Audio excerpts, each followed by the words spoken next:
Welcome to the SERU Practice channel, and in this video we're going to be going through the Taxi Driver SERU Assessment.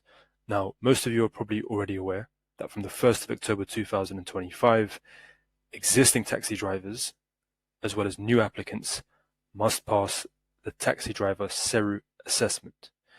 And in this video we're going to be going through what the assessment is, what the format of the test is like, and some example questions as well. So let's begin.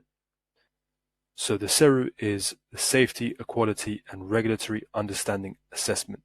It is a mandatory assessment, so all drivers who want to keep hold of their license or want to be licensed must pass it, and it's being enforced from the 1st of October 2025, as we said. Now, the test is based on the TfL Taxi Driver Handbook, which is this document here, and I'm going to leave a comment down below with a link to it. It's a 50-page long PDF file which contains all of the different rules with regards to being a taxi driver. Things like what makes you eligible for a license, how payments work, fares, safeguarding, driver safety, customer service, etc., etc. Now, the test itself is a computer-based test. There's no writing involved. You won't need to use a pen and paper. Everything's done on the computer at a TfL assessment centre, which I believe is the one in Southeast London, Pier Walk.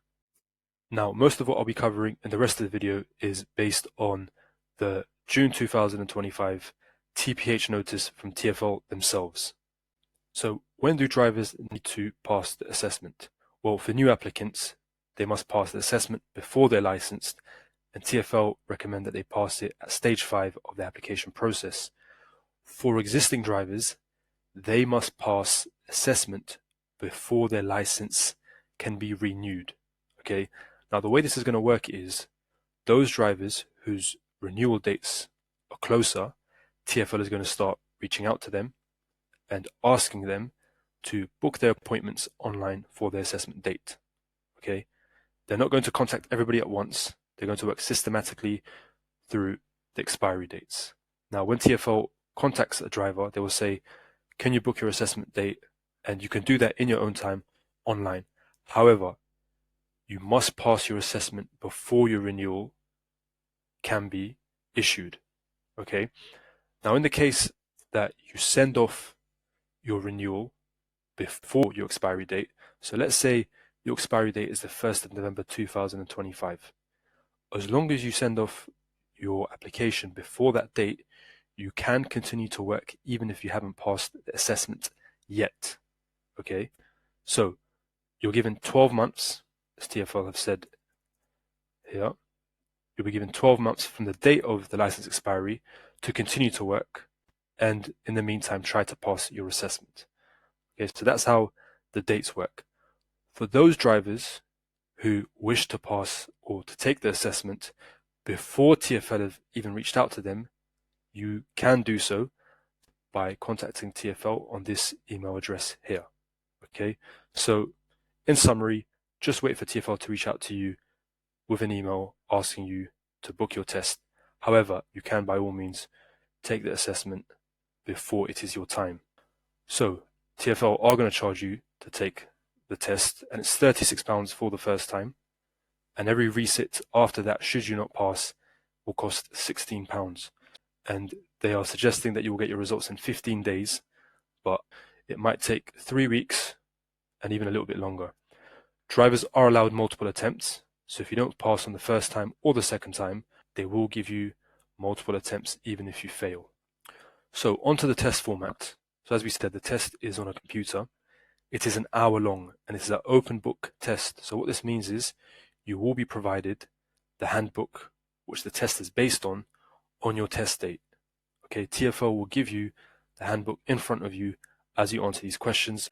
And as we said, the test is going to assess your understanding of the rules, so your familiarity with the handbook, okay, as well as your understanding of the English language.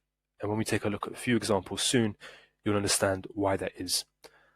The test has 36 questions, and there's a 60% pass mark. That means in order to pass the assessment, you need to get at least 60%. Okay, now we're going to take a look at some different question types. So there are 3 main question types. multiple choice questions, fill in the blanks, and reading and understanding. So as you can see, TfL have outlined the different question types here already. Note how they have 4 different question types here, but essentially these 2 are the same. The only difference is that you can have a multiple choice question with 1 correct answer, but sometimes you have a multiple choice question which has more than 1 correct answer. For example, they may ask you, where are you allowed to park? And that can have more than 1 correct answer. Okay. The other types of questions, one of them is called a fill in the blank question. And what that means is you're going to be filling in missing words in a section of text with a list of words to choose from. And we'll take a look at an example in a bit. Or you may have a reading and understanding question. And this is where they give you a short paragraph, so a short section from the handbook, and you will be answering questions about it. Now, one thing to note is many of these questions are not going to be worded verbatim. They won't be worded word for word from what you're going to find in the handbook. You might find that it's worded slightly differently, but the meaning will always be the same, and it will always be based on the contents of the handbook. So now let's take a look at some example questions. So here we have a fill in the blank question. Now for these questions, what you're going to have is 3 blanks within a small section of text. So it might be a paragraph or a few sentences or even 1 sentence. And you're going to be asked to select the correct fill-in for each of the blanks. So in this case, we have a sentence that reads, remember that not all ranks operate blank. Now, to know what this is, what we can do is look at the handbook, which will be provided to you on the test date. We can see that this particular bit of information is in section 10, and it reads, remember that not all ranks operate 24 hours a day. If a rank has restricted hours, these will be displayed on a sign at the rank. So looking up that information, we can now go ahead and fill in the blanks. 24 hours a day. If a rank has restricted hours, these will be displayed on a sign at the rank. So I'd already selected the answers for this question before we began, but in your case on the assessment date, they will start off blank and you have to select the correct one. Now notice how you've got 6 options but 3 blanks, meaning 3 of those will always be correct and 3 will always be incorrect. Now we're going to take a look at a multiple choice question, and these are somewhat easier because they're not testing your understanding of the English language. Whereas some of these, for example, as you can see, they do try to trip you up with some differences in the language. So if you look at restricted hours versus restricted hour, first impression, they look very similar. So it's easy to make the mistake and select the wrong one. But of course, you want to select the plural one because that's what's written in the handbook. But also, that is what makes sense here grammatically. It would be incorrect to say if a rank has restricted hour. Grammatically, that doesn't make any sense. Okay, so this is what I meant earlier on when I said that the test assesses your understanding of the handbook, its contents, your ability to read it, understand it, but also the English language. So multiple choice questions, they will tell you whether the question has 1 correct answer or more than 1 correct answer. Here it says select all that apply. Okay, so that means here there could be more than 1 correct answer. When keeping a note of a safeguarding concern to provide to the police, which of the following details should you include? Okay, so let's now go look at the handbook to see where we can find this. It tells us here that this is in section 4. Okay, so we're going to turn to section 4 and look up safeguarding children and adults at risk. Okay, so turning to section 4, if we look through it, we can see here that there is some information with regards to what we should keep a record of, that we would like to report to the police with regards to safeguarding concerns. So what were our options? Our options were date and time of the incident, and here it does say the date and the time, description of what happened, and name, address, and physical description of the people involved, if possible. So those are listed there as well. And the 4th option is not listed, but also common sense would tell you personal opinions and assumptions about motives are not necessary, okay? But when it comes to answering these questions, always base it on not what you think is correct, but what is in the handbook. So those are going to be the 3 options here. Here we have a multiple choice question which has a single answer that is correct. Notice how it doesn't say select all that apply, because there's only going to be 1 answer here that's correct. What is the only exception allowing taxis to wait for passengers on a red route? And this is going to be in section 9, stopping and waiting. So let's take a look at this quickly. One of the easiest ways to look up what you need to find is going through the contents. So we know that's in section 9. And if we look at section 9, we see a breakdown of the different subsections. So in this question, we're asked about when can we stop on red routes. So if we take a look here, we see red routes, page 33, and we're going to flip to that page. So here we can see all of the information regarding red routes, and we are asked, what is the only exception allowing taxis to wait for passengers on a red route?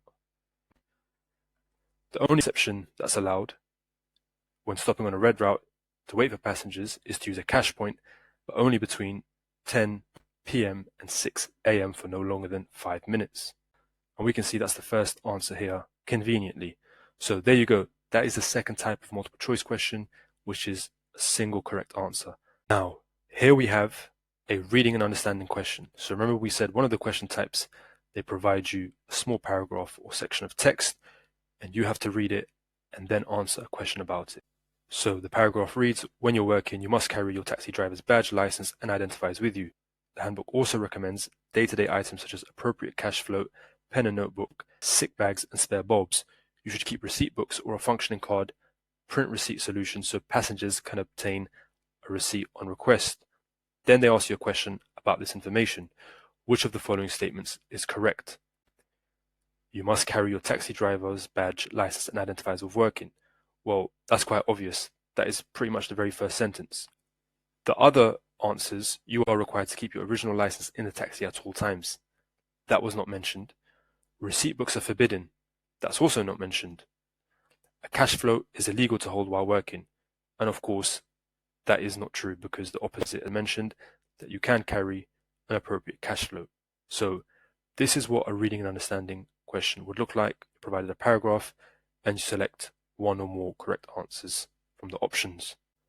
So there you go. Those are the 3 different types of questions. Now in the assessment, of the 36 questions to date, so as of today, which is the 15th of September 2025, we don't know exactly the ratio of questions that you will have, but comparing it with the previous SERU assessment that TfL rolled out, which was pretty much the same in its format, 1 hour long, 36 questions, and had all of these different question types, and was also based on a 50-page handbook, we're going to assume that the ratio of questions are pretty much going to be the same as this. Okay, you can expect around 22 multiple choice questions, 12 fill in the blank questions, and only 2 reading and understanding questions where you're given a short paragraph. So I hope this video has given you a better idea of what to expect in the assessment. For applicants or drivers who need adjustments, perhaps because they have a disability, and this includes learning disabilities such as dyslexia, they can contact TfL regarding these to ask for special adjustments. In the past, we have had students who have, for example, had dyslexia, and they have been provided 20 minutes extra for their SERU assessment. And finally, for those of you who do want to practice for the SERU assessment beforehand, we have compiled hundreds of questions by going through the handbook meticulously for each of the different sections, and have prepared mock tests which are in the same format as the real assessment, with an hour time constraint and 36 questions containing all of the different question types. So if you would like to practice those questions, feel free to contact us on WhatsApp or call us on our number here.